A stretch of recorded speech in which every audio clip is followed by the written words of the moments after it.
Assalamualaikum warahmatullahi wabarakatuh. Terima kasih atas kesempatan yang diberikan kepada kelompok kami untuk mempresentasikan hasil diskusi dari kelompok kami, yaitu tentang aset tak berwujud dan aset tidak lancar yang dimiliki untuk dijual. Sebelumnya, saya akan memperkenalkan diri dulu. Perkenalkan, nama saya Alprilia. Kemudian ada teman kelompok saya. Yang pertama, Alvina Damayanti Rifai. Yang kedua, Asnita. Yang ketiga, Reska Mutiara.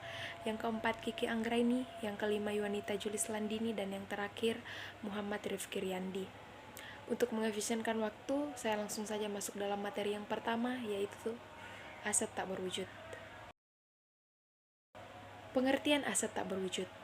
Aset tak berwujud adalah hak istimewa dan keuntungan kompetitif yang timbul dari pemilikan suatu aset yang berumur panjang yang tidak memiliki wujud fisik tertentu. Bukti pemilikan aset tak berwujud bisa berupa kontrak, lisensi, atau dokumen lain. Berdasarkan PSAK 19 paragraf 8 revisi 2009, aset tidak berwujud adalah aset non-moneter yang dapat diidentifikasi tanpa wujud fisik. Aset ini dimiliki untuk digunakan dalam menghasilkan atau menyerahkan barang atau jasa yang disewakan kepada pihak lain atau untuk tujuan administratif. Yang kedua, karakteristik aset tak berwujud. Aset tak berwujud mempunyai karakteristik penting, yaitu ada 3. Yang pertama, kurang memiliki eksistensi fisik. Yang kedua, bukan merupakan instrumen keuangan. Yang ketiga, bersifat jangka panjang dan menjadi subjek amortisasi. Selanjutnya yaitu klasifikasi dan prinsip dasar aset tak berwujud. Klasifikasi aset tak berwujud terbagi atas 4. Yang pertama, cara akuisisi atau manner of acquisition. Kemudian yang kedua, dapat diidentifikasikan atau identifiability. Kemudian yang ketiga, dapat dipertukarkan atau exchangeability. Dan yang keempat, periode manfaat yang diharapkan atau period of expected benefit.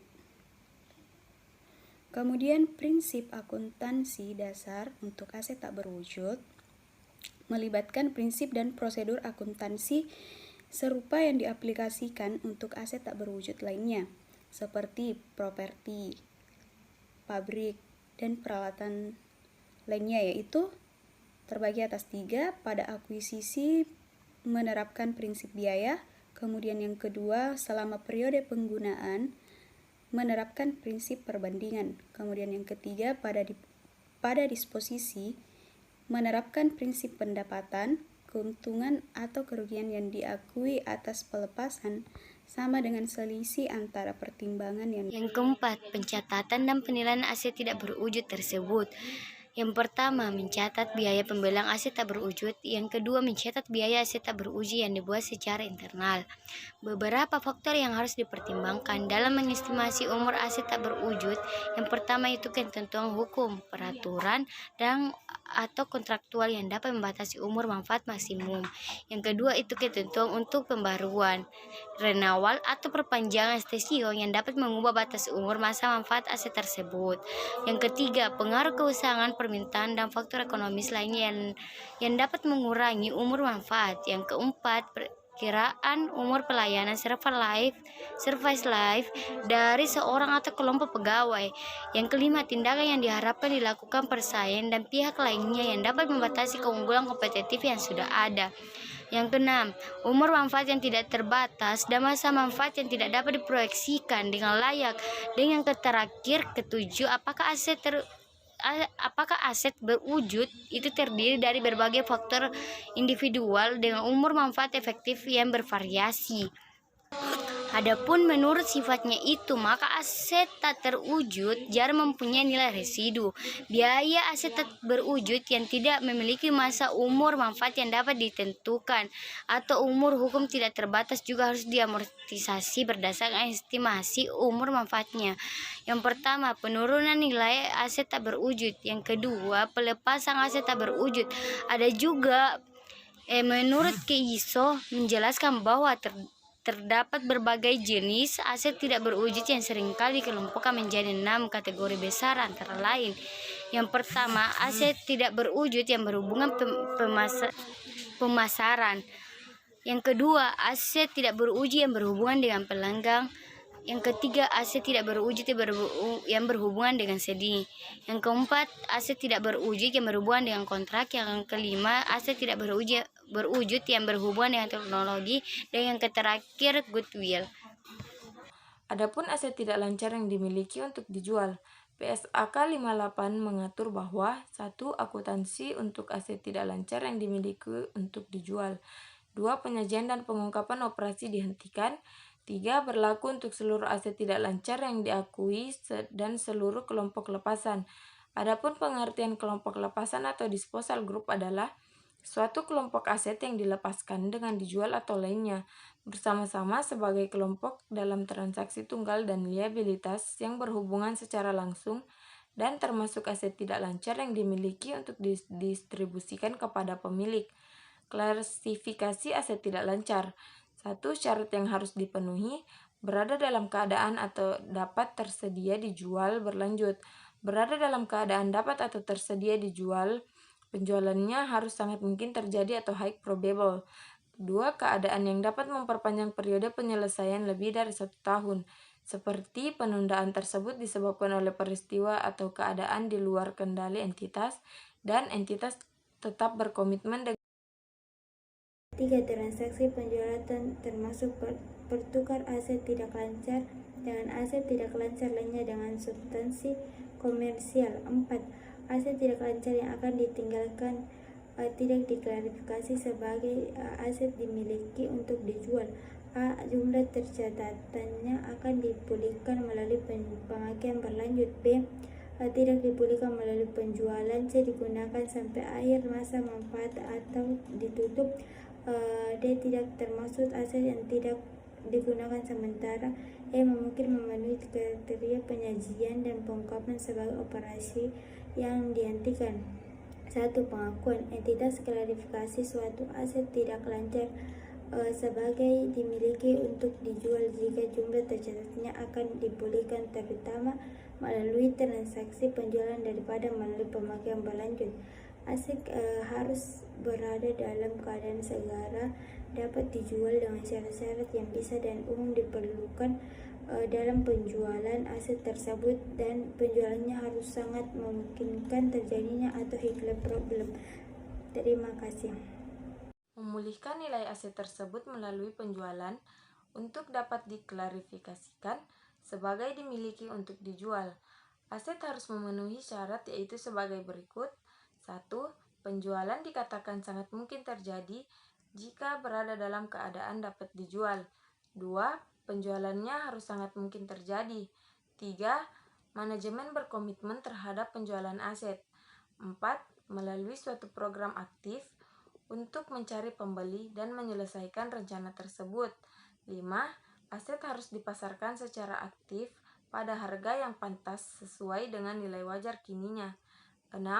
Penjualan diperkirakan memenuhi ketentuan pengakuan sebagai penjualan dalam waktu 1 tahun dari tanggal klasifikasi aset.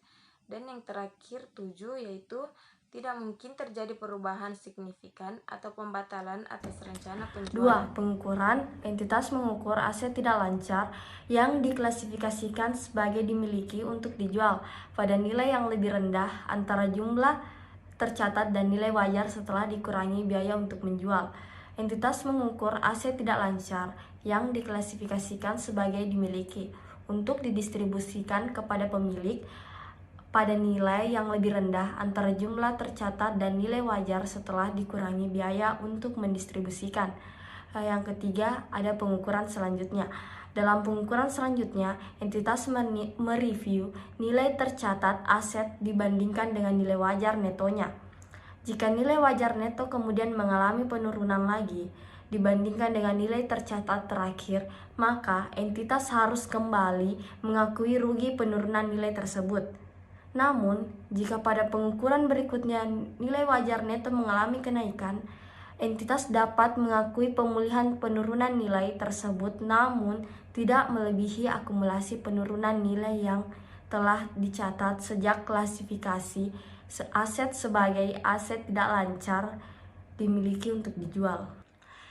Yang keempat, ada penghentian, pengakuan, dan perubahan neraca. Ketika entitas telah mengklasifikasi aset tidak lancar sebagai dimiliki untuk dijual, namun kemudian kriteria pengakuan aset ini tidak lagi terpenuhi atau perusahaan mengubah rencana untuk tidak menjual aset ini, maka entitas harus menghentikan pengklasifikasikan aset tersebut sebagai dimiliki untuk dijual. Misalnya karena manajemen memutuskan akan menggunakan kembali aset ini. Aset tidak lancar yang dihentikan pengklasifikasiannya sebagai dimiliki untuk dijual, maka selanjutnya harus diukur pada nilai yang lebih rendah. Antara lain, yang pertama ada nilai tercatat aset tersebut sebelum aset diklasifikasikan sebagai dimiliki untuk dijual, disesuaikan dengan penyusutan, amortisasi, atau penilaian kembali yang telah diakui jika aset tersebut tidak diklasifikasikan sebagai dimiliki untuk dijual. Yang kedua, ada nilai terpulihkan pada saat tanggal keputusan untuk tidak menjual. Penghentian pengakuan aset tidak lancar yang dimiliki untuk dijual pada prinsipnya sama seperti penjualan aset biasa. Keuntungan, kerugian muncul dari selisih antara nilai tercatat akhir aset tersebut dengan harga penjualan. Keuntungan, kerugian tersebut diakui di laba rugi. Yang kelima adalah penyajian, yang dimana di sini terdapat di tahun 2015 dan 2014.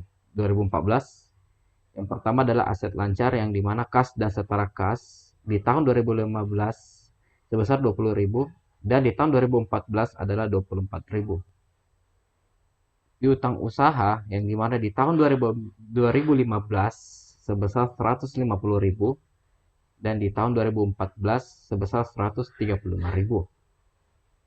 Dan persediaan tercatat tahun 2015 sebesar 365.000 dan di tahun 2014 tercatat 402.000. Di mana aset tidak lancar yang dimiliki untuk dijual sebesar 56.000. Aset tidak lancar yang berikutnya terdiri dari aset tetap, yang dimana di tahun 2015 sebesar 670.000 dan di tahun 2014 sebesar 740.000. Yang dimana aset tak berwujud juga pada tahun 2015 sebesar 159.000 dan juga di tahun 2014 aset tak berwujud sebesar 165.000. 6. Pengungkapan. Pada periode dilakukan klarifikasi aset sebagai aset tidak lancar dimiliki untuk dijual atau pada periode saat aset tersebut dijual, entitas mengungkapkan informasi berikut ini pada catatan atas laporan keuangan. 1. Uraian mengenai aset tersebut. 2. Uraian fakta dan keadaan tentang penjualan atau yang mengarahkan kepada pelepasan yang diharapkan, cara serta waktu pelepasan. 3. Keuntungan atau kerugian yang diakui. 4. Dalam hal terdapat perubahan rencana penjualan, maka digunakan uraian fakta dan keadaan yang mendukung keputusan tersebut dan dampaknya terhadap hasil operasi untuk periode tersebut dan periode kooperasi. Terima kasih.